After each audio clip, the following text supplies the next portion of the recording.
A pipe can fill a water tank in 15 hours, but due to leakage at the bottom, it gets filled in 20 hours. তাহলে একটা pipe একটা water ট্যাঙ্কে 15 ঘন্টায় ভরতে পারে, কিন্তু একটা মানে ট্যাঙ্কের নিচে বটমে একটা লিকেজের জন্য 20 ঘন্টায় ভর্তি হচ্ছে। If the tank is full, যখন ট্যাঙ্কটা ভর্তি, how much time will it take to plug the leak if there are no other entry or exit points into the tank.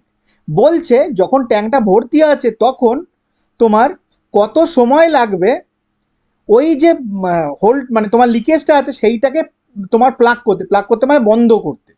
এখন দেখো যেহেতু ট্যাঙ্কটার বটমে হচ্ছে তোমার লিকেজটা আছে আর ট্যাঙ্ক যখন ভর্তি, তাহলে ট্যাঙ্কটা যখন খালি হবে তবেই না বটমে হচ্ছে লিকেজটাকে ভর্তি করা হবে, মানে কিছু দিয়ে ভর্তি করে দেওয়া হবে যাতে আর লিকেজ না থাকে। ব্যাপারটা বুঝতে পারলে তো? তাহলে কি হচ্ছে দেখো আমরা কিভাবে করব অঙ্কটা, যে প্রথমে ধরে নিচ্ছি এ হচ্ছে পাইপটা, সে ভর্তি করছে 15 ঘন্টায়, আর বি হচ্ছে ধরে নিচ্ছি লিকেজ, তাহলে এ প্লাস বি এর জন্য কি হচ্ছে আমার ট্যাঙ্কটা ভর্তি হচ্ছে, এর জন্য ট্যাঙ্কটা ভর্তি হচ্ছে 20 ঘন্টায়। তাহলে ক্যাপাসিটি কি হবে দেখো 60 লিটার, তাহলে 60/15 4 লিটার পার আওয়ার, আর এটা হয়ে যাবে 3 লিটার পার আওয়ার। তাহলে এখন দেখো যে এফিসিয়েন্সি